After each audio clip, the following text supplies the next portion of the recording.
Dalam sebuah pengajian, saya mendengar ceramah seorang ustadz yang biasa dipanggil guru, mengatakan bahwa orang soleh yang telah meninggal seperti Wali Songo, sampai sekarang masih terus berdakwah. Dan para wali tersebut mempunyai organisasi yang sangat rapi, mempunyai wilayah atau zona dalam berdakwah. Punya wilayah dan zona dalam berdakwah. Misalnya, Sunan Kalijaga bertugas berdakwah kepada jin atau makhluk sejenis yang berada di wilayah Jawa Barat. Begitu pula wali-wali yang lain, semua telah ditetapkan wilayah kerjanya. Beliau beralasan atau berdalil dengan Al-Baqarah 154. Dan juga beliau menyampaikan bahwasanya pengajian beliau juga selalu dihadiri oleh makhluk halus, tetapi beliau saja yang tidak dapat melihat.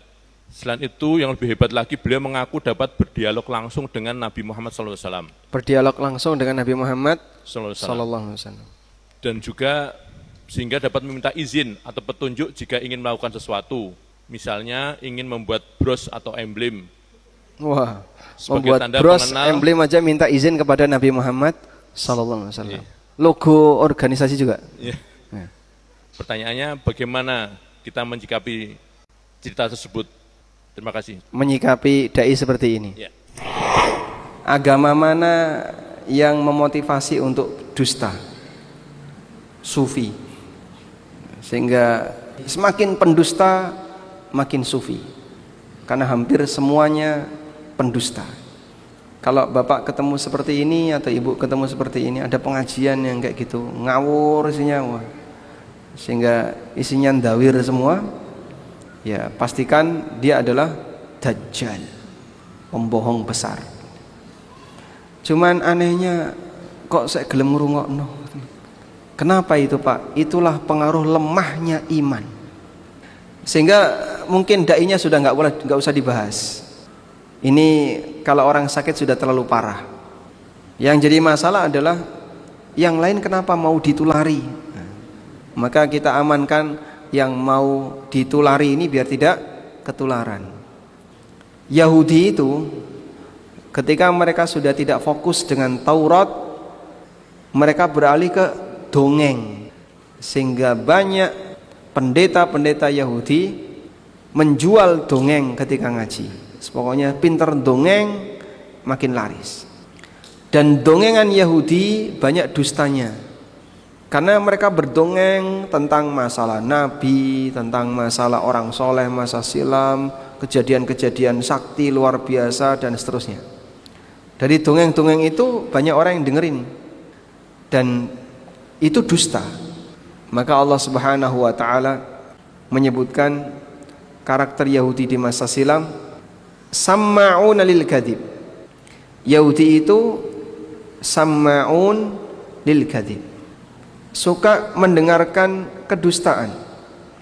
Seperti di surat Al-Maidah ayat 42. Samma'una lil kadzibi akaluna lis-suhd. Yahudi itu suka mendengarkan kedustaan dan suka makan harta haram. Jadi gimana, Pak? Maka yang punya hobi kayak gini itu berarti niru karakternya Yahudi. Dan benar apa yang dikatakan oleh Nabi SAW. Beliau mengatakan, la tattabi'unna sanana man kana qablakum hadzwal qudzati bil quddah. Sungguh kalian nanti akan mengikuti kebiasaan buruk yang dilakukan oleh masyarakat sebelum kalian. Seperti hadzwal qudzati bil quddah, seperti sayap yang ada di ujung panah. Ujung panah kan dikasih sayap ya, di bagian belakangnya itu, kanan dan kiri. Fungsinya apa itu, Pak? Untuk keseimbangan gerakan. Bagaimana cara orang menaruh sayap itu? Dibuat sama persis kanan kiri. Jangan sampai ada yang selisih. Kalau salah satunya selisih panjang, bisa belok. Maka digambarkan Nabi SAW, saking persisnya umat ini niru Yahudi, seperti sayap kanan kiri yang ada di belakang anak panah. Atau seperti jari kanan dan jari kiri. Telapak tangan Anda kanan dan kiri. Kok jempolnya, kelingkingnya lebih panjang sebelah? Ada, Pak? Ini geser berarti ya. Sehingga begitu Anda pertemukan begini, ini panjang sebelah, Pak. Panjang sebelah kan? Berarti tidak pas kamu naruhnya. Sama persis, kanan dan kiri. Dan tidak heran jika itu terjadi di tengah umat Muhammad SAW. Kan Nabi SAW sudah pernah mensabdakan itu. Kok ada realita kayak gini, Pak? Itu Yahudi dulu ya kayak gitu. Tapi ditiru oleh kaum muslimin di zaman sekarang. Sudah jelas bohongnya itu jelas gitu ya. Sehingga nggak perlu orang yang pintar-pintar banget untuk menilai itu bohong. Orang bodoh saja tahu kalau ini, tapi tetap dirungokno, mau didengarkan. Sama'un lil kadzib. Masyarakat kita senang dengerin kebohongan. Akhirnya bohong itu jadi kebohongan bersama. Dan dia tahu kalau itu bohong, tapi didengerin. Sampai kemarin saya sempat tanya kepada orang yang punya teman, dia ikutan jamaah seperti itu. Kok kamu mau dengerin bohong kayak gitu? Ya mungkin seneng-senengan tok. Pokoknya yang penting lungguh ngrungokno, mulai nggawa berkat. Duduk mendengarkan, pulang bawa.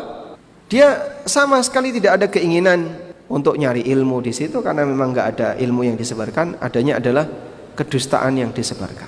Jadi warga masyarakat yang senang mendengarkan dongeng kebohongan itu melestarikan budaya Yahudi di masa silam, dan Nabi SAW pernah menyampaikan kalian akan niru Yahudi sebagaimana persisnya tangan kanan dan tangan kiri.